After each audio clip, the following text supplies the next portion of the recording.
na talagang we give so much investment, capital para mapa-approve at ma-certify natin yung product natin globally. And sa lahat ng merong sharing and testimonial ng effect ng product natin sa kanila, I'm good to say, we will be coming out with a limited edition magazine. So, this one, we will be coming out with a JC Stories magazine. This will be available on October 10.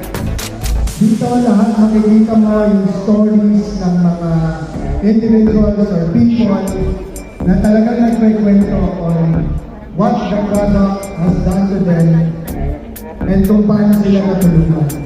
So, hindi to scripted, no? Galing ko lahat sa social media accounts ninyo na kinuha natin siya